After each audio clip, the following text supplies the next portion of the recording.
ये सोची समझी रणनीति के तहत वेल प्लान्ड हुआ है और वहां के भाईचारे को गोली मारने का काम हुआ है। भारतीय जनता पार्टी और उनके सहयोगी और समर्थक शुभचिंतक बार बार खुदाई की जो बात कर रहे हैं, ये खुदाई जो है हमारे देश का सौहार्द, हमारे देश का भाईचारा, हमारे देश का गंगा जमनी तहजीब को खो देगा।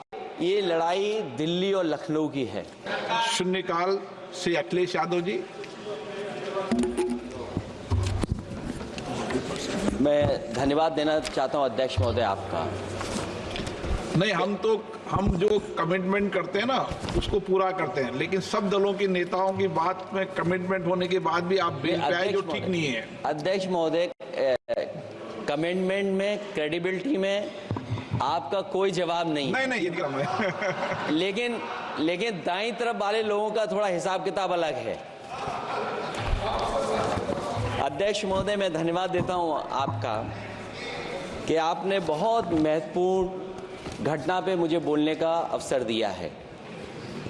संभल जो इसलिए जाना जाता था कि भाईचारे के साथ वहां रहते हैं लोग, वहां अभी से नहीं, सदियों पुराना भाईचारा हजारों साल से इसी तरह रहते आए हैं। लेकिन अचानक ये जो घटना हुई है, ये सोची समझी रणनीति के तहत वेल प्लान्ड हुआ है और वहां के भाईचारे को गोली मारने का काम हुआ है। जो घटना हुई है वो सोची समझी साजिश है। वहां जो खुदाई की बात लगातार अध्यक्ष महोदय देश में कोने कोने पर भारतीय जनता पार्टी और उनके सहयोगी और समर्थक शुभचिंतक बार बार खुदाई की जो बात कर रहे हैं अध्यक्ष महोदय, ये खुदाई जो है हमारे देश का सौहार्द, हमारे देश का भाईचारा, हमारे देश का गंगा जमनी तहजीब को खो देगा। मैं आपका धन्यवाद इसलिए भी देता हूं कि इस महत्वपूर्ण जो साजिश हुई, और वो साजिश सोची समझी इसलिए मैं बोल रहा हूं। उत्तर प्रदेश का चुनाव था, पहले 13 तारीख को चुनाव होना था और 13 तारीख के चुनाव को उन्होंने बढ़ा करके 20 तारीख कर दिया।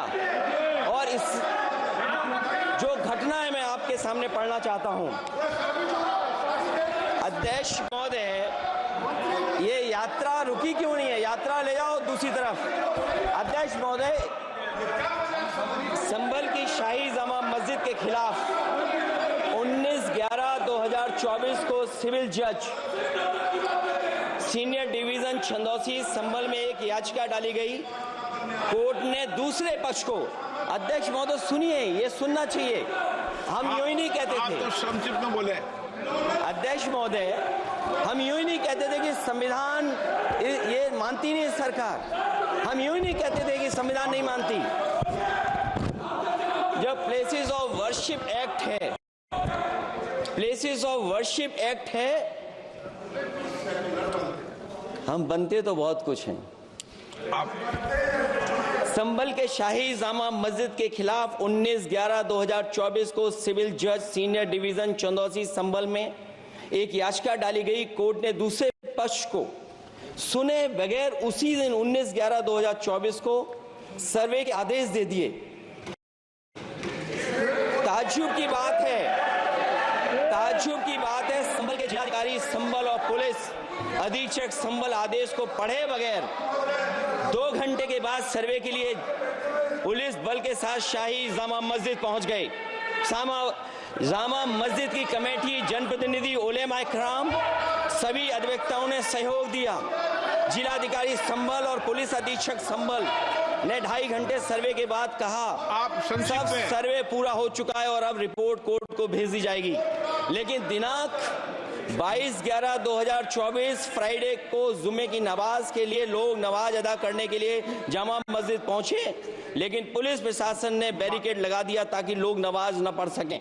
उसके बाद भी लोगों ने संयम बरतते हुए नमाज अदा की और किसी प्रकार का विरोध प्रदर्शन नहीं किया। 29/11/2024 को कोर्ट की अगली तारीख तय थी। शाही जामा मस्जिद की कमेटी और मुस्लिम समाज के सभी लोग कोर्ट में केस की पैरवी के लिए तैयारी कर रहे थे। परंतु दिनांक 23/11/2024 की रात पुलिस प्रशासन द्वारा कहा गया 24/11/2024 यानी अगले दिन सुबह को दोबारा सर्वे किया जाएगा। शाही जामा मस्जिद कमेटी और अधिवक्ता ने कहा कि इस सर्वे तो मुकम्मल हो चुका है, अब दूसरे सर्वे की क्या आवश्यकता है। कोर्ट के आदेश का हमने पालन कर दिया, अगर दूसरे सर्वे कराना है तो दोबारा आदेश करवाएं, कोर्ट के आदेश के बाद हम दोबारा सर्वे करा देंगे। लेकिन जिलाधिकारी संभल और पुलिस अधीक्षक संभल ने कोई सुनवाई नहीं की और तानाशाही दिखाते हुए सुबह के वक्त से पहले शाही जामा मस्जिद आ गए। शाही जामा मस्जिद कमेटी और मुस्लिम समाज के लोगों ने फिर भी धैर्य रखा और दोबारा सर्वे के लिए अंदर ले गए। सर्वे के दौरान करीब 1.5 घंटा बाद जब जनता को सूचना मिली तो वो इकट्ठा होना शुरू हो गए। लोगों ने सर्वे का कारण जानना चाहा तो सर्किल ऑफिसर ने उनके साथ गाली गलौज की और लाठीचार्ज करवाकर बुरी तरह जख्मी कर दिया।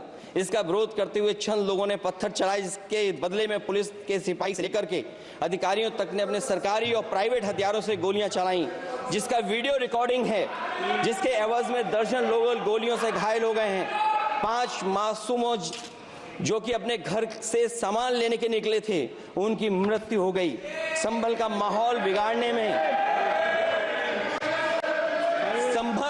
संभल का माहौल बिगाड़ने में याचिका दायर करने वाले लोगों के साथ पुलिस और प्रशासन के लोग जिम्मेदार हैं। इनको निलंबित किया जाना चाहिए और हत्या का मुकदमा चलाया जाना चाहिए, जिससे कि लोगों को इंसाफ मिल सके और आने वाले समय में कोई इस प्रकार की संविधान के खिलाफ और गैर कानूनी घटना को अंजाम न दिया जा सके। अध्यक्ष महोदय, ये लड़ाई दिल्ली और लखनऊ की है। नो प्लीज कभी दिल्ली पहुंचे थे जिस रास्ते, वही लखनऊ वाले उसी रास्ते पहुंचना चाहते हैं। उज्जर रमन सिंह जी 2 मिनट बोल रहे, आप 1 मिनट बोल रहे हैं। हो गया विषय आपका अखिलेश जी, विषय हो गया आपका।